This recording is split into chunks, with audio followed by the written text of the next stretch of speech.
All right, so welcome everybody to our third in our running series, and this is the final. So you get an extra treat if you've been to the third one. We'll share a big treat for everybody at the end of the part 3 of our strategic planning for PMs session. So today's topic is all about communicating strategy to stakeholders. Mm-hmm. And you fortunately have 2 people running it for you. Roger, you can introduce yourself. Okay, great. So I'm Roger Snyder. I'm a principal consultant at Trainer. I just celebrated my 9th anniversary at Productside. I am based in the Santa Cruz Mountains of California, just a little bit south of Silicon Valley, where I did work for over 25 years, going over Highway 17 in the hill almost every day, back when commuting was a thing, and worked for a variety of different companies, large and small as I was number 7 to worked for Microsoft for a couple of years. So have seen a wide variety of different ways of doing product management. Welcome. All right. So Roger will be leading this session today, and I'll be supporting him any way, shape, or form. I am Kenny Kranzler and haven't been at Productside quite as long as Roger, but I am over 6 years. So we're moving along. Mhm. Roger and I also share a past. We both work for Microsoft, but I also work for a bunch of other startups up and around the Seattle area. Actually moved there, believe it or not, from Louisville, Kentucky, where I started my product management career. That's right. All right. And so before we dive into our content today, I wanted to share a little bit of background on who's sponsoring this for you. Let me welcome and introduce you to Productside. We have a good understanding of how hard it can be to deliver products people not only want, but really love. Mhm. So whether you have to align stakeholders, figure out and predict customer needs, manage those endless backlogs that you do as a product manager, we've seen it all, right? And so we're here essentially to be your outcome-driven product partner, right? We do more than just providing solutions. We make sure they meet your specific needs. And that means a couple of things, right? We build complete solutions to help transform your product team, whether it's strategy, execution, anything in between. We're here to help you every step of the way. And we know that your challenges are unique, your customers are unique, your business is unique, so our solutions are unique. We tailor them to make sure that they meet your needs. And we've got a series of invested experts who help you along the way. Not only Roger and I, but we've got a whole bench of folks who have extensive experience in leading and running product teams with lots of scars on their back from all the work they've done. We are thrilled to have you here today. So let's dive in, make sure we can help your product team thrive. Mhm. So before we dive in, let's talk a little bit about the session you're doing, and I really want to try to make it as interactive as possible. So we've Yeah. got a couple of tools to help us do that. One is there's a Q&A feature within Zoom that you can use. Click on that. If you've got a question that comes up based on what Roger's telling you, feel free to ask that. I'll be monitoring it throughout. And if there's a question that's relevant to a topic that Roger's talking about at a specific point in time, I will have no fear to interrupt him. The first question that I always get asked is, can I watch this recording later, or can I share it with one of my coworkers who couldn't make it? And the answer to that is an absolute yes. If you've signed up and enlisted in this webinar, we will send you a link to the recording that you can share with other folks at your organization, right? And we've also got a chat feature, right? Another way for folks to connect with some of the other product managers that are on this call. You can ask colleagues questions, share your own experiences, or just cheer each other on, right? That chat is a good space that we can learn from each other as we're going along. So let's keep the energy back. Energy up, don't hold back. We'll try to get the most out of today's session. And there's a couple other things that I put in some QR codes for you to link to. The first one on the right is a link to our webinar, our newsletter. Mhm. We send out a Productside Pulse weekly newsletter, right? Click on that and you can sign up and get some product caffeine into your inbox on a weekly basis. Get sort of the entire week of the product noise in a short 5-minute read. We make sure we put only interesting and important things like market moves, funding rounds, data points that really matter to product managers. And we're not here to create clickbait, right? We just want to provide you all some ready to deploy insight. You'll get Absolutely. first rights on things like cheat sheets and templates and those kind of things. Also on the left, you can click to connect to our LinkedIn page where we put things like best practices, hopefully help you inspire your growth as a product manager, right? Build that community. You'll again get conversations about what the role of product management is, how to be more impactful in what you do, and really sort of have an opportunity to network with other professionals who share some of the same challenges you do as a product manager. Without any further ado, let's dive into today's topic of communicating strategy to stakeholders. Roger, you want to take it over? Yes, thank you very much, Kenny, for the introductions. So what I want to do is kind of recap the three-part series. Where have we been and how do we connect to that today? And then we will talk about, all right, what are the typical reasons why communicating a product strategy doesn't work out so well? Why does it fail? Then we'll tell about the fact that you really need to become more of a storyteller. How can you tell a strategic story in order to bring your product strategy alive, right? Telling a story that resonates, like that subtitle says at the top. We'll then talk about how do you leverage some of the templates that Tom in part one and that Kenny in part two shared with you to help organize your thinking, develop your product strategy. Now we'll talk about how do you leverage those templates as a communication tool as well. And then we'll talk about some specifics. There are particular groups of stakeholders that you might have particular challenges with, and I'd like to talk about, well, what are some key techniques to help you with them? In particular, I've got a cheat sheet of questions that executives like to ask, and you can then benefit from knowing the answers to those questions before they get asked, okay? And then, of course, we'll save some time for Q&A. As Kenny said, we also will take questions during the webinar, but we also try to leave a little bit of time at the end. But before we get too far into it, I would like to understand our audience a little bit better. So I'd love to run our first poll and just kind of know, where are you all in your product management journey? Are you just starting out with less than a year of experience? Are you kind of into it now, 1 to 2 years? Are you mid-career, 3 to 4 years or 5 to 10 years? Or are you now a grizzled veteran like Kenny and I, and you're over 11 years, right? Just want to get that sense. So let's see how we're doing here on the poll. All right, so we're kind of finding a sweet spot so far. We've got some fairly experienced folks out there. That's great. I think we will still have some valuable ideas, maybe reminders for some of the folks who have been around the product lifecycle a few times already. Let's see how we're doing here. We're up. Okay, yeah, let's. Okay, but get a good number. Okay, you want to end the poll and share the results? Yeah, let's share it. I can't do. Oh, let me see. I'll do it. I'll do it. Yeah, okay. I'll share it. Here we go. I got it. Okay, I got it. All right, good. Oh, so we've got a sweet spot at that 5 to 10 years where almost half of the folks are, and then we've got between that and we've got sort of 3 out of every 5 people on the call are at least 5 years into their product management journey. That's great. Yeah. Okay, excellent. But there's still quite a few people that are 4 years or less. Yeah, we still have some people early on. All right, excellent. Okay, very good. All right, so let's continue then. I want to recap the series. There was already a question about can we get the links to the previous events? And I think we can probably do that in the follow-up. Yeah, I think Kimberly, when we share it all out, let's share all 3 links. Oh, yep. And in fact, Kimberly's putting the links to the earlier ones into the chat right now. Thank you, Kimberly. All right, so just as Kimberly's sharing the links to these webinar, good timing, I'll briefly recap where we've been. So Tom Evans, I think actually Kenny was our moderator when Tom presented, what's the difference between a good strategy and a bad strategy? And the key takeaways from that one were a discussion of what strategy is and what it isn't. Talked about strategy theater. Sometimes you're doing things that seem mechanical or that are not real, right? How do you make sure you're actually making good trade-offs? A key thing about strategy is it's often more about what you're saying no to than what you're saying yes to.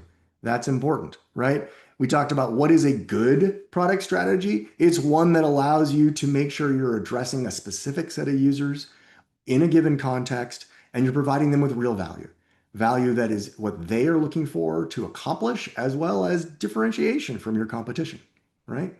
We talked about some real world examples. I think you used Swiffer, WetJet, and Figma were some cool examples there. And then started introducing those tools, those templates, things like Pestle, like positioning, and being more focused on outcomes, talking about using an outcome-based roadmap. But I do want to recap probably the most important thing that just to make sure we're all on the same page. What is strategy, right? It is a coherent and integrated set of decisions, a plan, and trade-offs so that you have a winning aspiration that you're pursuing, right? You know where you want to play, what markets you want to serve, who you want to help win their objectives, as well as how do you win in that competitive landscape.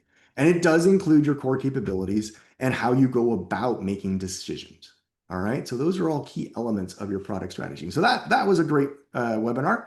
Definitely use the links to listen and learn more. In part two, Kenny was in the driver's seat for part two, talking about connecting product outcomes to business outcomes, establishing more of that context, right? And so some key takeaways there were getting that focus on outcomes, making sure that you are achieving the goals that your company needs to achieve in order to be a great company, whatever their goals might be. It might be profit, but it could be other things as well, right? And making sure that you are achieving the product outcomes, the things that customers want to experience and achieve, right? Talked about aligning that work by using metrics and measurable tools. Do you have, and there's lots of phrases, right? North Star metrics, OKRs, KPIs. But at the end of the day, do you have a way to track how you're winning? Do you have a way to track that your customers are winning? They're achieving those things that they are looking for. And by helping them do that, you are achieving your own business outcomes, right?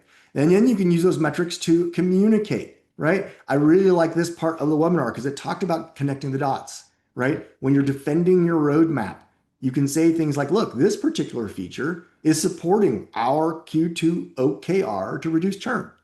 And then everybody gets, why are we doing this? What's the work? And I'm going to talk a little bit more about that one too, as we talk about communications, right? Because we're getting to that area. And then make your roadmaps more about the value you're delivering and less about what is in the lime release and what is in the lemon release. You probably never have a lemon release. Lime release, kumquat Let's release, hope not. right? Strawberry release. The strawberry Watermelon. release. Exactly, right? So, and Kenny, since you gave this webinar, anything else that you want to make sure we recap? Yeah, I think it was using your roadmap as a discussion mechanism, right? As a way to talk about your strategy, both with customers as well as internal stakeholders that you'll get deeper into today, Roger, but at least Yes, we set that up. absolutely. Good. All right. So let's check in again. And now I'd like to get a little bit better understanding of how often are you communicating your product strategy? And I'm asking this question now because I'm going to talk more about this later on. But is it something that, it's always available? You can every day point someone to, here's our product strategy. It's right there, right? Or is it something you're communicating monthly or quarterly, maybe annually? And then the unfortunate, but be honest, if it's true, it hasn't been communicated in over a year. And a couple of people who've already have clicked that button. So thank you for Have being, admitted it. yeah, they're owning it, right? Good. This is important to understand, right? Good. Let's see how people are doing. All right. Looks like we got a classic bell curve happening here, Raj. We really do. Yeah. Right. I guess I got the order right on these answers. Very cool. All right. Leave it open for another second or two. See how people are doing. It seems like we're slowing down.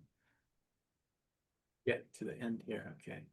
We'll give another 5 seconds. 4, 3, 2, 1. Okay, I'm going to end the poll and share out the results.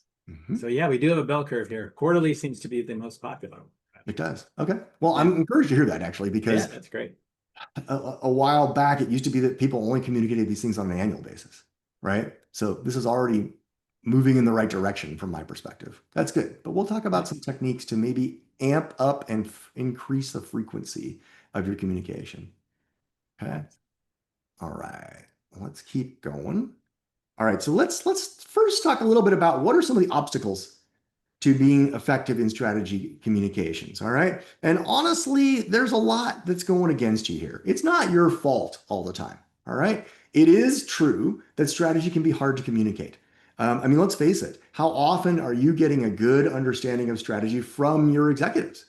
Do they do a good job of communicating it frequently? Because if they're not doing a good job of communicating it, then how on earth are you going to be able to connect the dots of what you're doing, your product strategy, connecting it to the larger business strategy that the organization is pursuing, right? Another thing is that folks believe that product strategy should be a set of things that oftentimes it's not.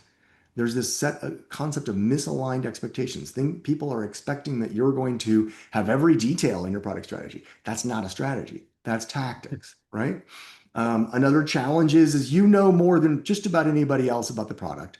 And so oftentimes you're just making assumptions about what people should already know when really they're not paying as close attention as you are, right? They don't have all that details, right? So the curse of knowledge is real. And it's almost a subconscious thing and it's hard to overcome, right? So start being more aware about that, right? And then this last thing kind of connects to the first one in terms of if corporate strategy is not terribly clear or not being communicated often, it's harder to connect the dots, right? And that's connecting the dots at the high end. But you also find it difficult if your product strategy is here in the middle. Connecting the dots down to every user story can also be a challenge, or to every product requirement. If you're working on a physical requirement that's in a highly regulated industry, can you connect the dots between those requirements and your product strategy? That can be very difficult.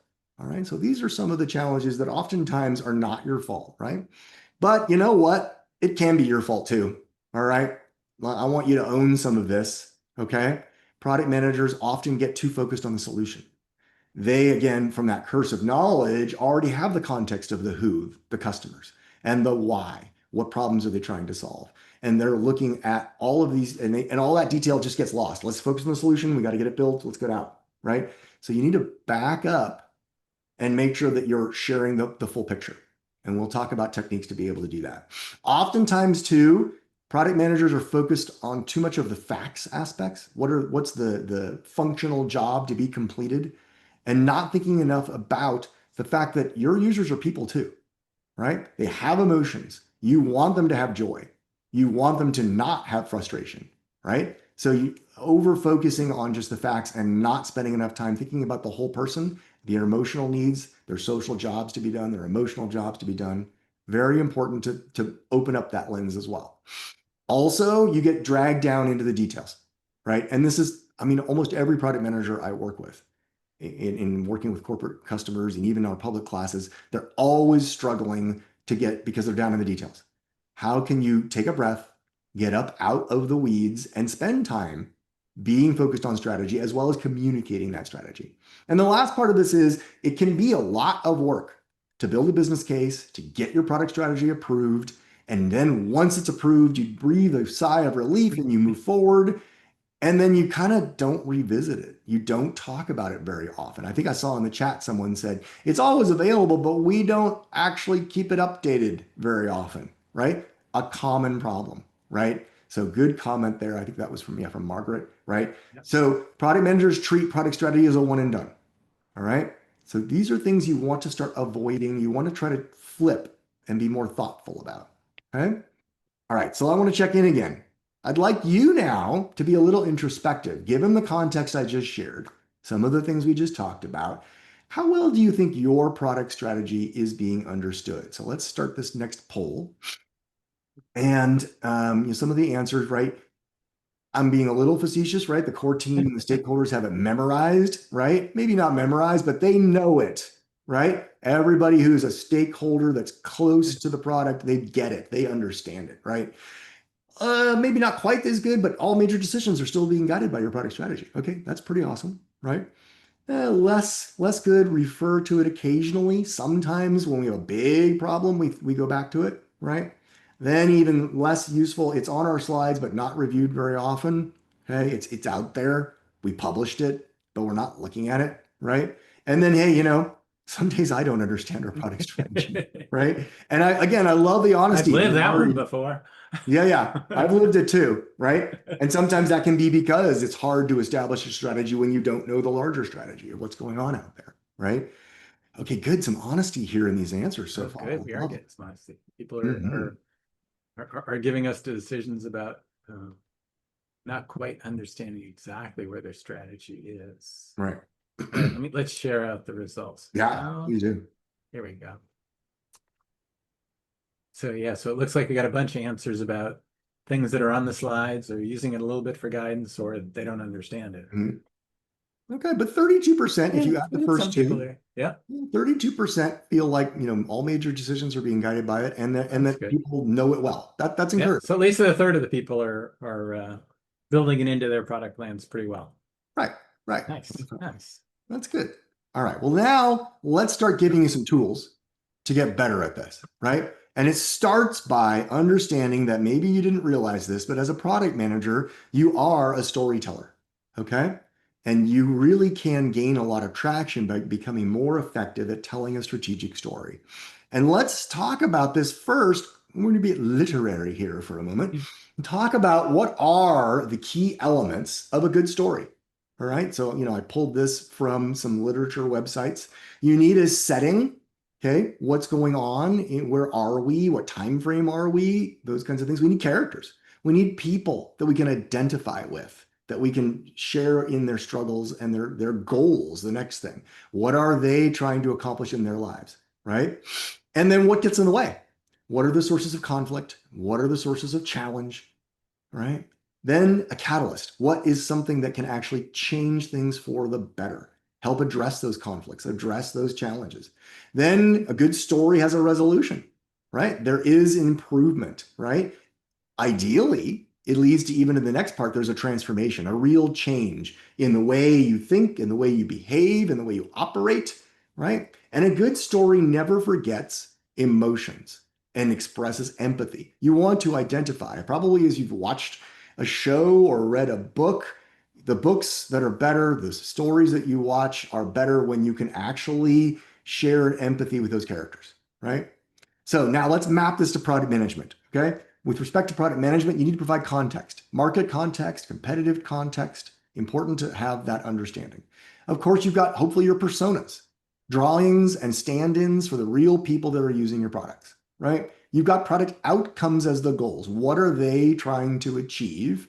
And hopefully you've got success metrics behind them that allow you to measure that your customers are making progress in achieving their goals. You understand their pains. You've done customer interviews, you've conducted surveys, you understand what gets in the way of their success. And then, you know what? The catalyst is your product. Let's hope your product is making meaningful change in your customers' lives, right? And then the resolution can hopefully be the gains that they're achieving by using your product, whatever those gains might be. Ideally, you see real change by being able to track those success metrics. Are customers able to reduce the time it takes to complete a task? Are customers able to generate more revenue by using your product? Are customers able to reduce a disaster in their backyard by using your product? Whatever it might be, right? But you've got a way to measure those success metrics. And then lastly, you're looking at gains and you're looking at successes. Ideally, you're able to generate quotes from your customers. You're able to have case studies, customer success stories, right? That bring to life the challenges that your customers overcame by using your product. Kenny, anything you want to add? No, I think you've hit the nail on the head in terms of how to build that narrative. You can include all these in your story. Probably got a pretty good story to share with your stakeholders. Excellent. The second part of storytelling is to have a story arc, right? And there are what we call archetypes for these story arcs. Probably the most famous one is the hero's journey, right? And the key thing I put in little parens there is the product is not the hero, okay? It's important for you to recognize that in the hero's journey, the hero is your customer, all right? You, using the terminology of the hero's journey from Joseph Campbell, you are the wise sage. You are the advisor providing value to your customer so that your customer is able to achieve their journey, solve their problems, okay? That's the classic hero's journey. David versus Goliath, particularly useful when you're working with small businesses or underdogs in the industry and you're helping them succeed.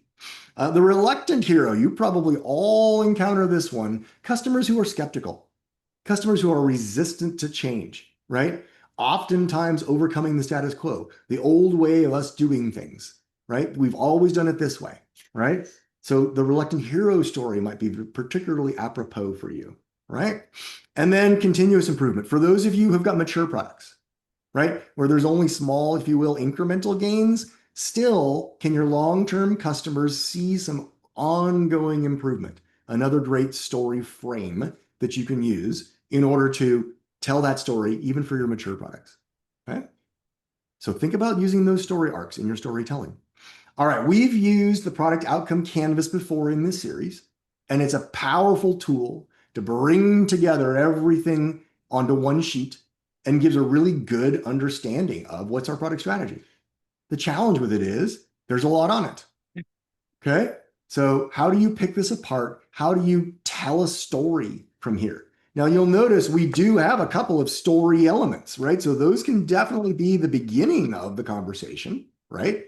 And so I really think it's a great thing that we've added these, right? So you do have the story elements here, but you want to also be able to tell a story more visually. You want to be able to tell the story in a way that's more compelling and use some of the techniques I just described, right? And so let's talk about this a bit. I'm going to read the positioning statement to you. Hopefully that gives you a sense of what we're trying to accomplish here. And then I'm going to talk about, well, how do we kind of amp that up? All right. So the positioning statement for employees at large companies who feel disengaged, unsupported by generic wellness programs, the Wellnest Insight Dashboard is this personalized, data-driven wellness tool that delivers meaningful insights and nudges that support towards achievable wellness goals. Okay, kind of getting it. Unlike generic wellness portals or one-size-fits-all programs, our product provides personal, privacy-safe feedback and integrates with the tools that employees are already using. Okay, so you're getting some picture, I hope, right? Some people getting it, put a note in the chat, right? All right, you got that a little bit. But now how do we bring that to life? Okay, well, I want to bring that to life by using a storyboard. Okay, this is one of the many techniques you can use to better communicate, more visually communicate a storyboard. And remember, a storyboard is a way of thinking about your product customer journey like a movie, right? Again, the user is the hero of the story, all right? So not your product. Remember, your product is that new ingredient. It's that source of change, right? Okay, so now I'm going to read this one to you. Meet Alex. So like many employees, their day is packed and their wellness often takes a back seat. Maybe some of you can identify with Alex, right? Traditional wellness tools, they feel impersonal, they're demanding, and they actually kind of can add stress. You feel bad about how few steps you've taken, right? So maybe you're not drinking enough water, you're feeling bad about yourself, okay? So it actually adds stress instead of relief. Well, HR is rolling out this new tool called the Wellness Momentum Tool. And after that suggestion, Alex downloads it. He's skeptical, but he's willing to try something new. And then that afternoon, Alex gets a gentle nudge. Hey, how about just taking 2 minutes to rest with a breathing exercise? 2 minutes. Huh, I can probably do that. I could take a break. Okay. It's not asking a lot. It's not too demanding. It's a little bit more personal, right? Over the course of the adoption of Wellnest, HR gets some great information that shows that things are going in the right direction. HR gets some confidence, right? And then at the end here, momentum is starting to drive lasting change. It's boosting employee well-being, and that overall is also improving organizational performance. So I hope you can see the difference between just trying to read something off of a slide and then telling a story using the storyboard. I hope you can see that's bringing to life your product strategy. This is what we're trying to accomplish, right? The positioning statement said it, but this, I hope, brings it more to life, all right? Last thing to think about, when you're doing these stories, you want to think about them and make sure they're authentic. You want to make sure that there's some simplicity to them and they make sense. They're easy to understand. And there is some emotion involved. We talked about stress. We talked about, just being packed and not feeling well, right? Skepticism. All right. And then we talked about confidence and we talked about lasting change and boosting morale, right? So there was a lot of emotion threaded through our story. Okay. All right. If there's any comments, I'd love to hear them in the chat or any questions. Any questions so far? No questions so far, right? All right. Everybody completely understands what you're telling. Excellent. Very good. Well, now I want to harken back to some of the templates that we talked about earlier in the series and now turn it over into how do I use this as a communication tool? Okay. Well, first off, with framing the problem, it's really valuable to help everybody understand what's the real problem we're trying to solve. All right. So framing the problem, the outcome of doing a good job on framing the problem is that you have a much better understanding of who we're serving and what problems they have and how we can help them, right? How do you use this as a tool, a communication tool, right? This can be very powerful for setting the scene and providing context for devs. So share these, right? When you're building these, framing the problems, share them with your development team, discuss them, get a little bit of conversation going, get people asking questions. So your developers have that richer context of what are we doing here, right? Then this is also a very powerful tool for marketing. It helps them understand the challenge. All right. Using some of the earlier story arcs, that's marketing does the same thing, right? They're trying to tell a story. So they need this as the beginning of that story, of the problem that's trying to be solved. One thing I like to propose is if you're using the agile methodology, use this as the format for writing your epics. I know you're probably familiar with the user story format, right? As a persona, I am trying to do task to achieve certain benefit, right? But that doesn't provide as much detail. Up at the epic level, a nice big chunk of functionality. This is a richer experience. Use frame the problem formats for writing your epics. It's going to provide a lot more context. So, a couple techniques that hopefully you can use to use framing the problem as a communication tool. Next up, positioning statements. Okay, I already read it to you. You understand what we're trying to accomplish here with our positioning statement, but positioning statements can be very powerful communication tools as well. All right, it is the basis for all marketing. If you've done it well, your marketing team is going to pick apart the positioning statement and tell stories about it. Right? There's other techniques built on top of this, but the positioning statement is that foundation. When we're teaching the Agile class, we actually say, hey, use your positioning statement as your product vision. It should be something durable. All right. Positioning statements are not about any one particular release. This is going to be about the long-term value of this product over time. It really shouldn't change much. So it can be a great product vision that's useful if you're doing using the Agile methodology, right? All those kinds of techniques like SAFe requires product visions. Great technique is to use the positioning statement there. It also can be the elements for an elevator pitch to execs. All right. Have you ever, and I literally have had this happen, Kenny. In fact, I was in Seattle when it happened. I got into the elevator with the CEO of T-Mobile.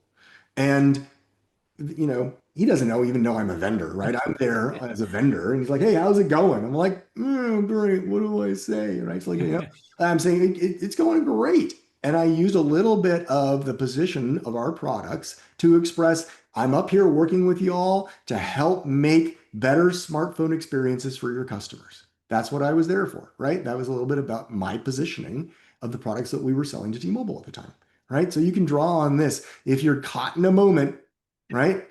Think about your positioning statement. Very helpful. And then lastly, the positioning statement can be part of your North Star metrics, right? Every time you're being asked, hey, I want to add this new capability to the product. You've got a salesperson with their hair on fire asking for something. Yeah.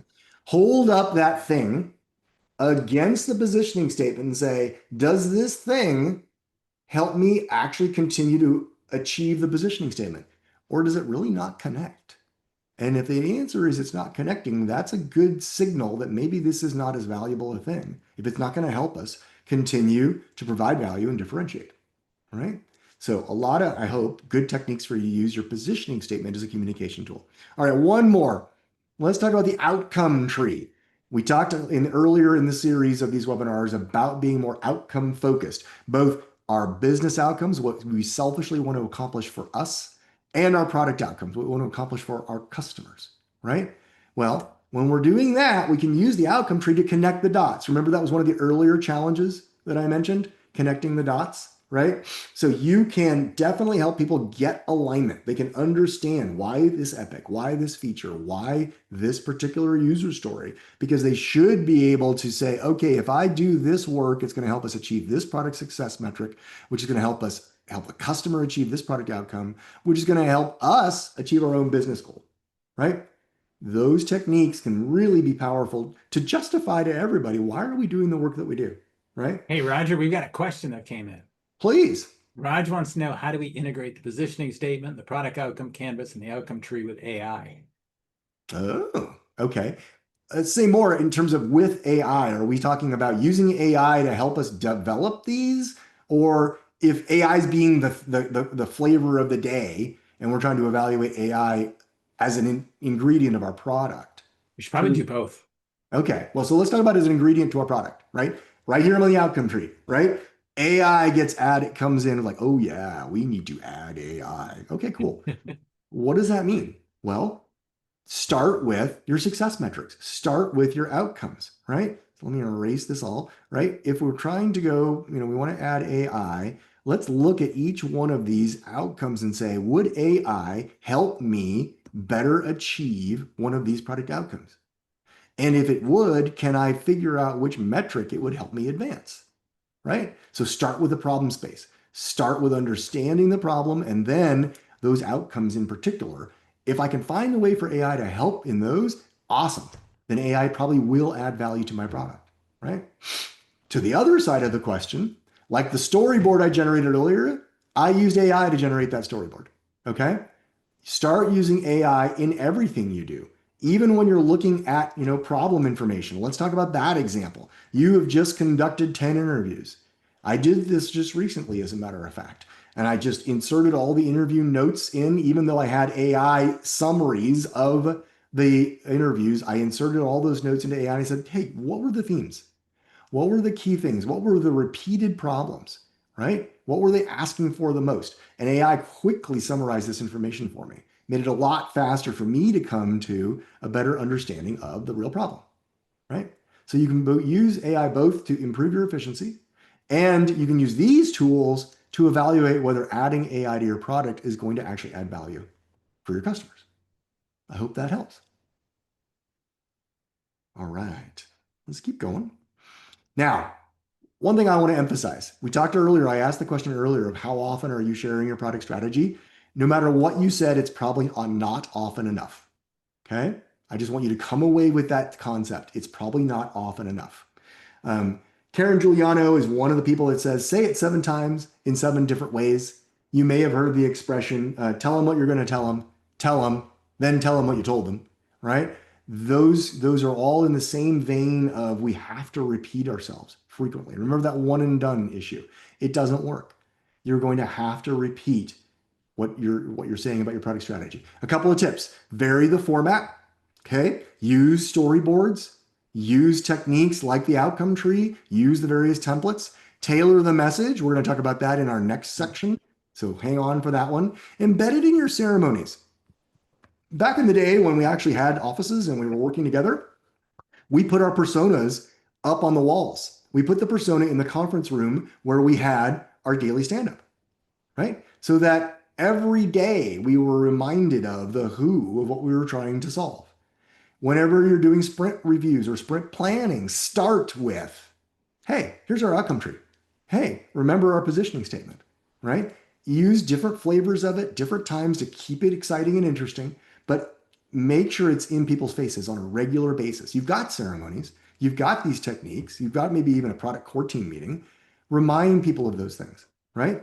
We already talked about using storytelling. You've got lots of ammo now in your quiver to be able to do that, right? Encourage echoing. Start getting other people to tell the story. Can you get your product owner to be echoing the positioning statement? Can you get product marketing to be talking about all of these things? Can you talk about other internal folks? All right. And most importantly, make it easy to find, right? Put all of your product strategy information in a public, inside the intranet, of course, but in a public place that is available to every employee. Anybody who wanted it to, you could point them to it and say, hey, you know what? If you have a question, my product strategy is right here, right? And you get good at pointing people to that product strategy on a regular basis. Okay. All right. Hope that helps. Kenny, back over to you. Yeah, time for a little interstitial advertisement to happen for y'all. So we actually are in the middle of a back to school promotion around our training programs and our coaching. And there's a giveaway that we're providing. So what we'll do is if you leverage this QR code here, you will be entered into our product side story sharing activity. Go post your product management story on LinkedIn, tag it with @Productside, and then add hashtag PM School Ready. Make sure it's set to public that we can see it. We'll take the 5 best PM stories and provide a 30-minute one-on-one coaching session with Roger Snyder to have any kind of discussion around stakeholders, promotions, salary talks, any of that. And you will have the opportunity for a private one-on-one coaching with one of our leaders at Productside, Roger, to move forward with. So Wait, can I encourage sign you up all for to this? join on. What's that? Did I sign up for this? No, I'm I just guess you did. kidding. I'm looking forward to it, actually. This will be awesome. I guess you did. Yes, fantastic. So welcome. Fantastic. But go ahead and scan that QR code, sign up for us, and be part of our one-on-one coaching. Fantastic. Very good. Thank you, Kenny. You're All welcome. right, let's take this home by getting a little more specific. Okay. I want to talk about three different circumstances where we want to tailor our messaging to specific stakeholders. But I'd like to check in with you all first and see who are your most difficult stakeholders to communicate with, right? And then I can focus just a little more time on potentially one of those areas.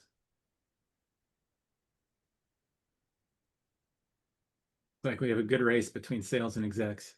Sure seems like it. Yep. Those are always my fun ones. For sure.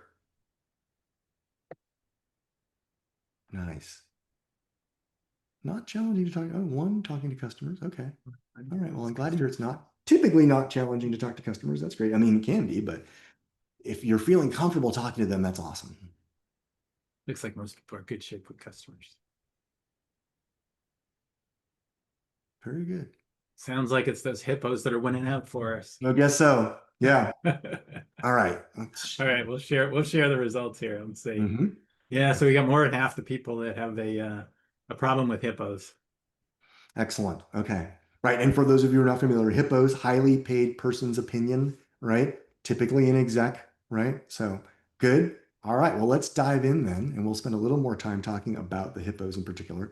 Just a quick reminder, stakeholders, right? There are folks that benefit from your product. They're invested in the success of your product. I think that's why sales was high on the list there, right? Because they're very invested in the success of the product, or that they will experience a negative consequence if the product isn't working well. Okay. So that kind of makes sense, right? The top three that I encounter are to engineering, to sales, to execs, or to marketing, right? So let's talk about these in a little more depth. All right, for engineering, right? We use this slide to kind of express the relationship between product management and your technical teams. You, as product manager, should be focused on the who and the why, right? And let the technical teams unleash the power of how and what to build, okay? And I'm not going to go into the in-depth conversation here, but as a product manager, you can use these tools in order to better communicate to your development team friends,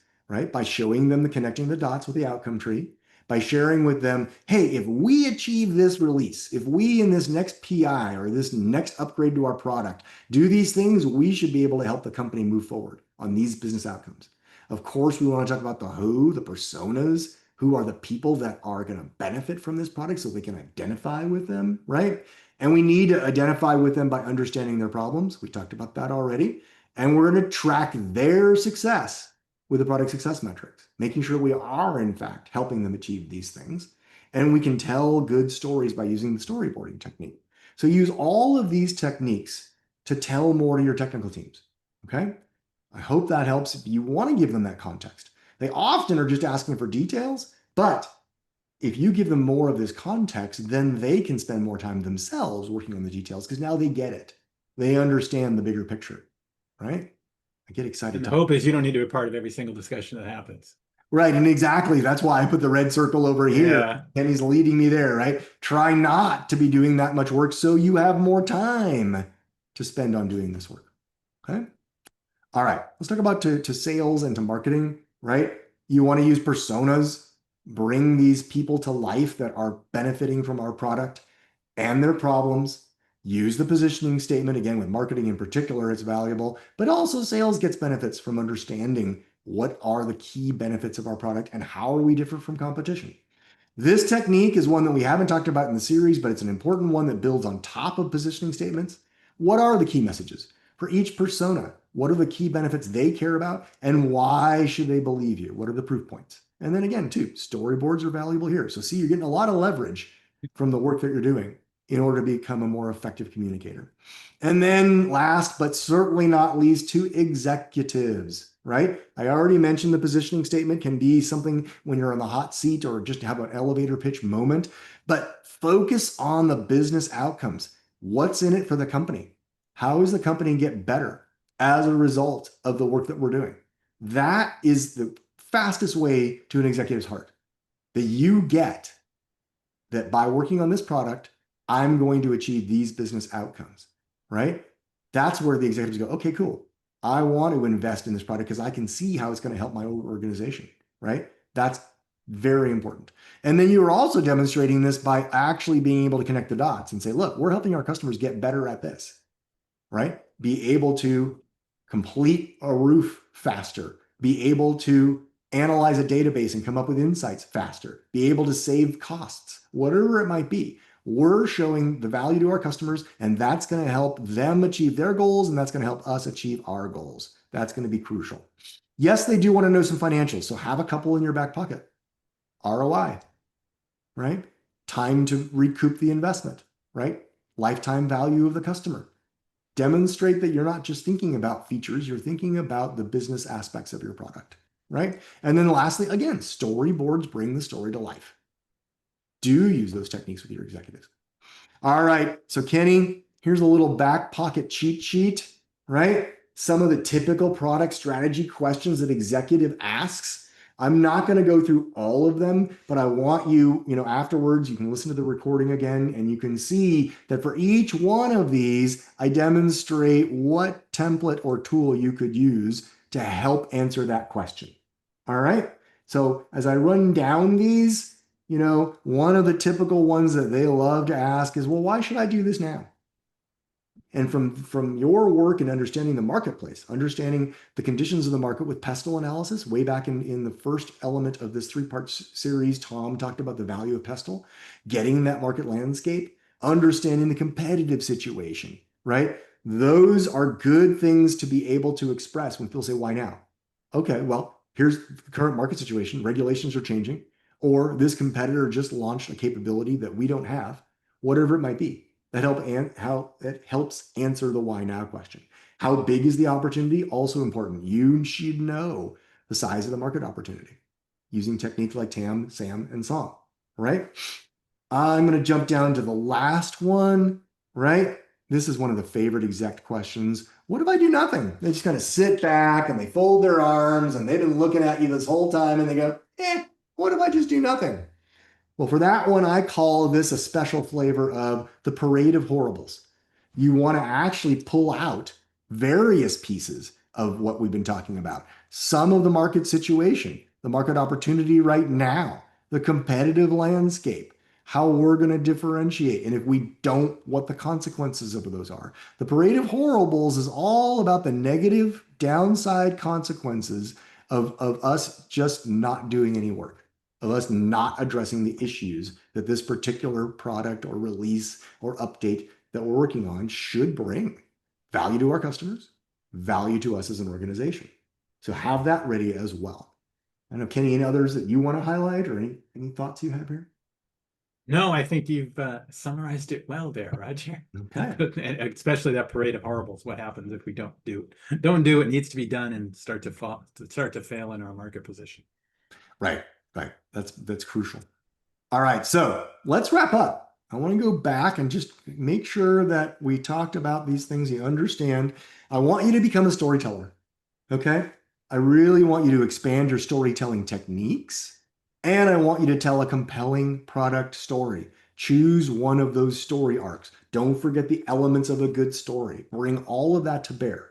Use techniques like storyboarding. Make it visual, right? Make it fun and interesting and exciting. Don't forget emotions, right? It's going to resonate more with any person, the engineer, the product marketing manager, the executive, the salesperson, if you can bring the story to life and express the emotions of your customers in particular so that they understand the value of the people that you're serving. Okay. So those two techniques together, very powerful. It's not one and done, folks.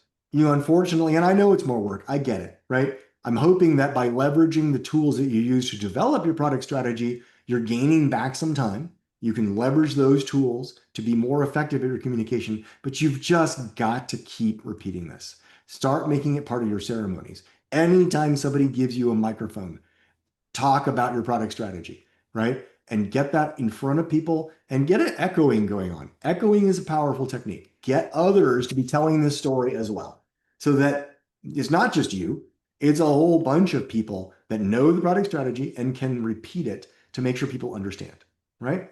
We talked about several different techniques to tailor communications, making sure that you're talking about the right things to the right people that's going to resonate with them so they get it, right? Focusing on business outcomes with execs, focusing on the narrative and the story for marketing and sales. And for the development team, the why. Why am I doing this work? Why is this sprint important? Connect the dots with the outcome tree. Show them the value they're delivering. I have found this just really lights up a room when the developers get it and understand the work that they're doing, how it contributes to the success of their customers, and how it contributes to the success of the overall business.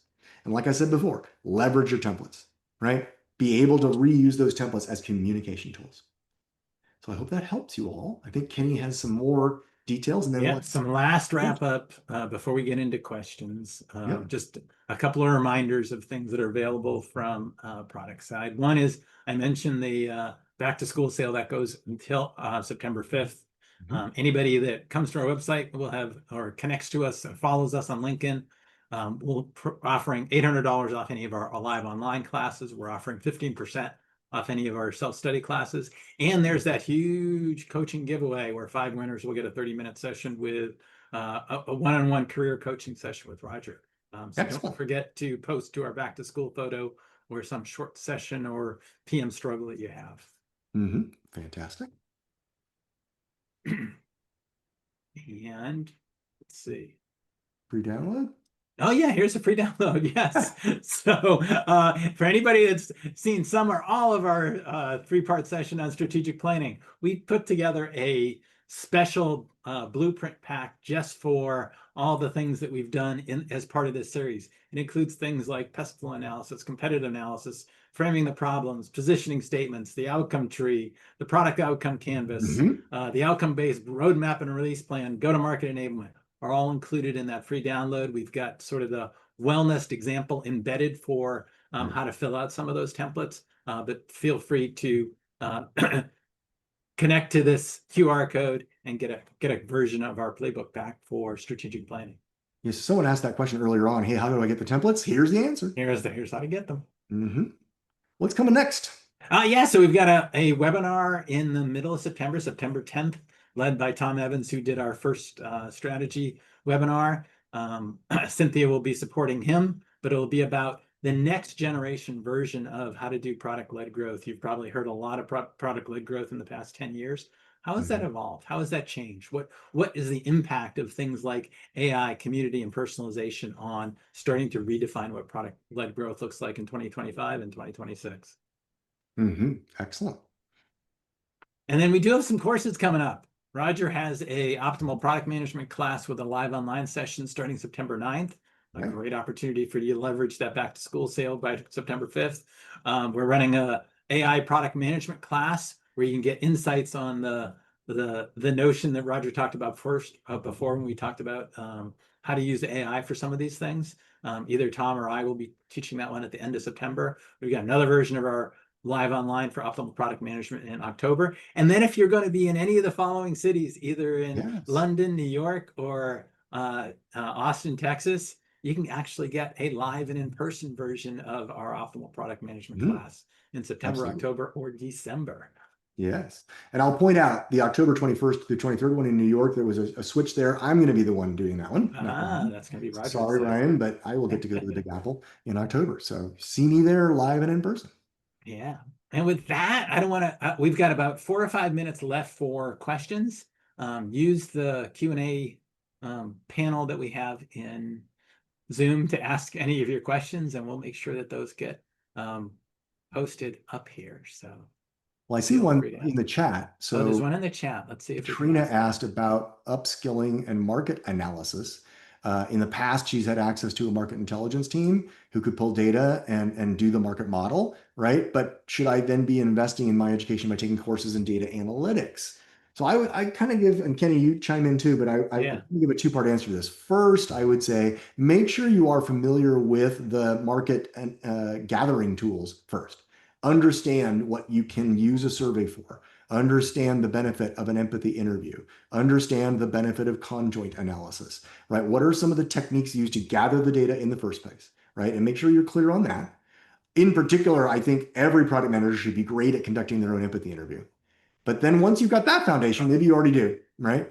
Yes, understanding data analysis. Now, I would say in particular these days with AI, make sure whatever course you're talking about investing in is going to talk about leveraging AI as well, right? Any course that's not is not worth your time, right? So make sure you're taking a data and analytics course that is going to also help you unleash the power of AI.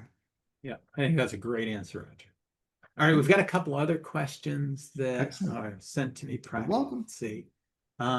So I've got a question that says, how do I get started generating a storyboard? What's my story? Oh, yeah. Okay. Well, good question. So when we're talking about storyboarding, we want to go back to our canvas, right? So let's take a look at our outcome canvas, right? Yes, start here. Make sure your positioning statement, some of the value expressed in your positioning statement is coming through. You want to emphasize those key elements. If some of the stories are about things you've learned from interacting with customers and you've got real customer issues, then definitely you want to pull those threads into the story, right? So start from a positioning statement, start from your understanding of customer needs. Remember, the hero of the story is going to be the customer, and your product is going to hopefully be that catalyst for change.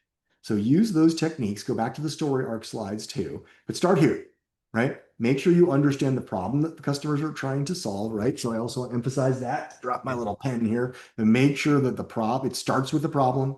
You then are delivering these key values, and things you've learned from understanding your customers are incorporated into the story. All right, I've got time for like one more question. If someone can throw it into the question and answer panel, We got like ask 60 it. seconds. Excellent. Any other last questions? I hope this was helpful for everybody. Definitely download. Oh, Yes. which tools would you use to quickly create your storyboard? AI. I would start with Chat GPT or with Copilot if you've got a corporate license for Copilot, right? You are going to be using some personal private information from your outcome canvas. So I would make sure that you're using not just a publicly available tool, but one that is protecting your data, right? But use an AI tool. It saves so much time and energy. I'm not an artist. I can't draw. I used AI to draw that storyboard. And it definitely is, it's both saving time and creating hopefully a nice visual for you. Right. With that, we have reached the top of the hour. So I want to thank everybody for their attendance. Mhm. Thank you, Roger, for a compelling webinar. And Kimberly, if you can just share out that link to the strategy playbook pack, sort of a Mhm. last minute gift for everybody that wants to sign up for it and join into Excellent. it. Jump in for Fantastic. that. Thank you, everybody. There you go.